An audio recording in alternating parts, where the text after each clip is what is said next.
तो जब मैं तुमसे अभी बात कर रहा हूँ तो उसे कॉल करना इतना ज़रूरी क्यों है तुम्हारे लिए? आज हम रिव्यू करेंगे ड्रामा सीरियल राह जुनूं के एपिसोड 2 का।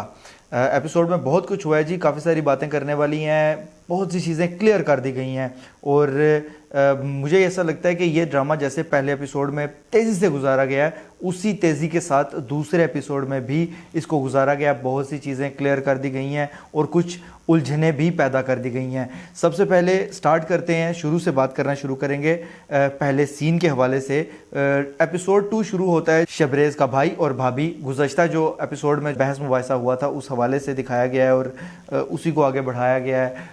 बेसिक इस सीन का मकसद, जहाँ तक मुझे समझ आया है, वो था कि उसकी जो शबरेज़ की वालिदा है उसका दिखाया गया कि काफ़ी सख्त औरत है और काफ़ी मसाइल पैदा करने वाली है बहुओं के लिए। तो इस हवाले से अगर देखा जाए तो आने वाले वक्त में वैम्प का किरदार अदा करती हुई नज़र आ रही है शबरेज़ की वालिदा ड्रामा में। इसलिए मैंने कहा है ना कि 3 वैम्प्स मिल चुकी हैं और बड़ी कौन सी है, तो मुझे लगता है कि एक वैम्प तो ये हो गई। उसके बाद आगे बढ़ते हैं जी, अगले सीन की बात करते हैं। अगले सीन में महर का वालिद घर आता है अचानक से और वो देखता है कि उसकी बेटी के साथ कोई शख्स बैठा हुआ बातें कर रहा होता है और हंसी मजाक चल रहा होता है उनका, जिस पर वो काफ़ी गुस्से का इजहार, मतलब गुस्सा बाकायदा करता तो नहीं है लेकिन उसके एक्सप्रेशन से अंदाज़ा होता है कि वो काफ़ी गुस्से में है और वहाँ से उसको जाने के लिए भी कहता है उस शख्स को, जो भी शख्स वहाँ पर मौजूद होता है। उसी सीन के दौरान महर की जो वालिदा है वो भी एंटर होती हैं और उनको देखकर अंदाज़ा होता है कि ये कोई अपना है और उसी सीन में ये दिखा दिया जाता है कि ये उनका भांजा है। चलो जी, भांजे की हद तक तो ठीक है, लेकिन वो घर में क्या कर रहा था और अकेला उससे बात क्यों कर रहा था, जो महर की छोटी बहन है। तो इस चीज़ को थोड़ा सा ना अभी तजस्सुस रख कर तो सीन को पलट दिया गया और आगे बढ़ाया गया सीन को, जिसके बाद ये चीज़ क्लियर हुई अगले सीन में, कुछ सीन्स के बाद कि जी ये शख्स जो है वो उसका मंगेतर था, जो महर की छोटी बहन है उसका मंगेतर था वो शख्स। अगला सीन शुरू होता है जी, शबरेज़ को फिर से दिखाया गया, वो अपने घर आता है और उसका वालिद जो है उसको रोकता है, उसकी वालिदा भी उसके साथ होती हैं और वहाँ पर उसको पूछता है कि तुम्हारी यूनिवर्सिटी में किसी से लड़ाई हुई है, और वो काफ़ी सारी आगे से, जो मतलब इस सीन का मकसद मुझे समझ आया कि वो आगे से जवाब देता है उसको जी कि ये मेरा मामला है, मैं डील कर लूँगा।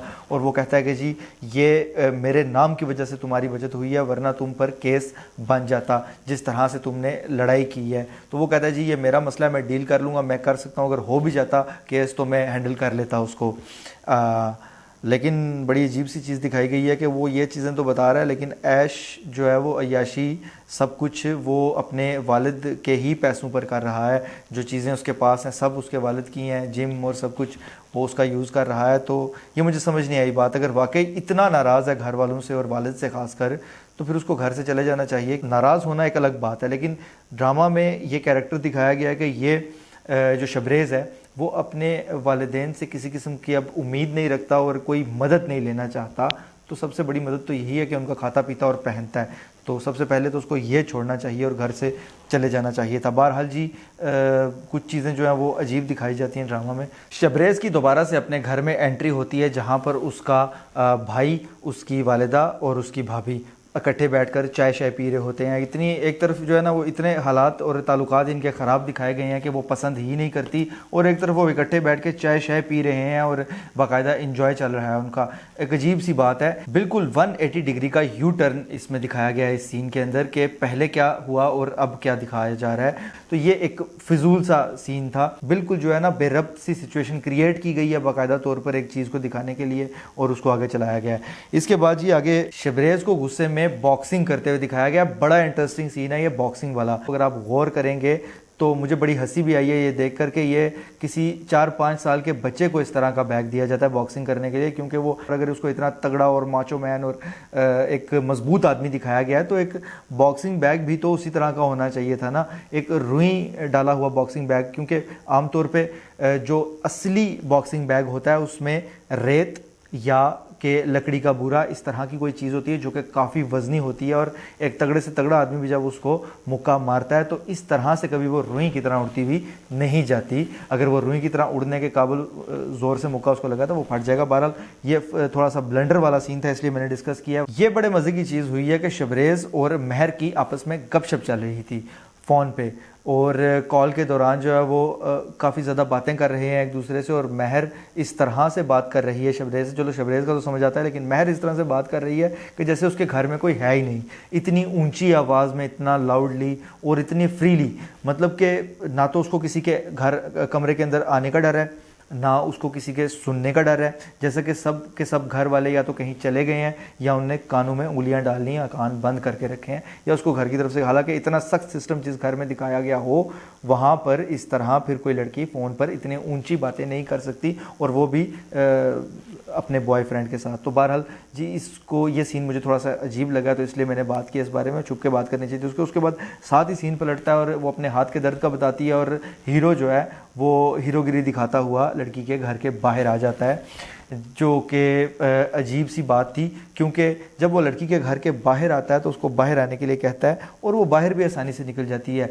लड़की बिल्कुल ईजीली घर से बाहर निकलती है, थोड़ा सा दिखाया गया छुप छुपा के, लेकिन कोई घर में है ही नहीं, सब कहाँ गए हैं। थोड़ी देर में जो लड़की का वालिद है वो मौका पर पहुँच जाता है। वहाँ पर वो ऐसा सीन था कि मुझे भी 2 मिनट के लिए लगा है कि पकड़े गए अब, और वो थोड़ा सा इंगेजिंग सीन था। महर की छोटी बहन का अपनी खाला के घर रिश्ता तय हुआ है, बाकायदा तौर पर वो डेट पक्की करने के लिए वहाँ पर आ जाते हैं। ये एक सीन दिखाया गया है जिसमें महर का वालिद है, उसकी मज़ीद ज़िद्दी होने की निशानी दिखाई गई है कि वो अड़ जाता है। लड़के वाले बाकायदा तौर पर रिश्ता तोड़ने का भी एक तरह से वो बातों बातों में धमकी देते हैं, लेकिन वो फिर भी अड़ जाता है। वो कहता है आपको रिश्ता तोड़ना है तो तोड़ दीजिए, लेकिन पहले मेरी बड़ी बेटी की शादी होगी, उसकी रुश्ती होगी, फिर मैं उसके बाद जो है वो छोटी बेटी की शादी करूँगा, अच्छा नहीं लगता। और ये और वो एक फजूल बात है, लेकिन उसको ज़िद्दी दिखाने के लिए ये चीज़ें सारी डालना ज़रूरी है। और इस सारे के सारे मामले का जो असर है वो पड़ेगा महर पर जाकर, क्योंकि इस वक्त सिचुएशन इस तरह की है कि महर की जो छोटी बहन है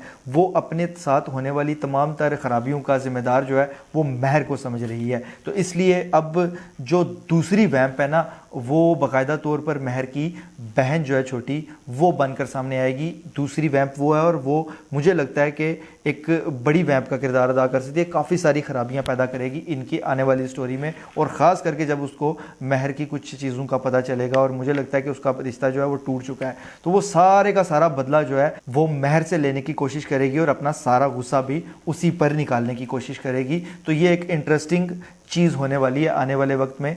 बहरहाल जी, इसके बाद एपिसोड का तकरीबन आखिरी सीन है जो कि काबिल ज़िक्र है। इसके बाद भी कुछ हुआ है, लेकिन मेरे ख्याल से इतना काबिल ज़िक्र नहीं होगा। वो एक और लड़की की एंट्री हुई है जिसको दिखाया गया कि शबरेज़ के साथ उसका रिश्ता तय किया गया है एक तरह से उसकी वालिदा की तरफ से, शबरेज़ की वालिदा की तरफ से। और वो लड़की जो है वो भी काफ़ी अजीब सा कैरेक्टर दिखाया गया और बज़िद्द है शबरेज़ के साथ शादी करने के लिए, इस बात को जानने के बावजूद कि शबरेज़ उससे शादी नहीं करना चाहता। तो ये भी एक इंटरेस्टिंग चीज़ होने वाली है। तो ये तीसरी वैम्प के तौर पर इसकी एंट्री हुई है। वैसे तो एक वैम्प जो है वो महर का वालिद है, वो भी है जो जिस तरह से वो ज़िद करता है हर चीज़ में और एक गलत चीज़ों पर कुछ असूल बनाकर बैठा है। लेकिन फ़िलहाल जो ड्रामे की स्टोरी के मुताबिक जो वैम्प दिखाई गई है तीसरी, वो नज़र आ रही है। मुझे ऐसा लगता है कि ये होने वाली है। इसके वैम्प बनने के पीछे भी पूरी की पूरी कहानी है, क्योंकि ये शबरेज़ को पसंद करती है। तो जाहिर सी बात है कि शबरेज़ तो इसको पसंद नहीं करता, तो ये भी इस वजह से काफ़ी सारी चीज़ों में इनको नुकसान पहुंचाने की कोशिश करेगी। अभी इस एपिसोड में बहुत सी चीज़ों को क्लियर कर दिया गया। मेरे ख्याल से ये एपिसोड जिसने देख लिया ना, उसको इसके बाद पूरे के पूरे ड्रामा की समझ आ जाएगी कि अब आगे ये चीज़ क्यों हो रही है और ये बंदा ऐसे रिएक्ट क्यों कर रहा है। क्योंकि हर एक आदमी का, हर एक शख्स का बिहेवियर और उसकी जो बैक स्टोरी है वो पूरी की पूरी दिखा दी गई है, समेत तकरीबन शबरेज़ के भी, कि शबरेज़ ऐसा रिएक्ट क्यों अपने वालिदैन के साथ कर रहा है।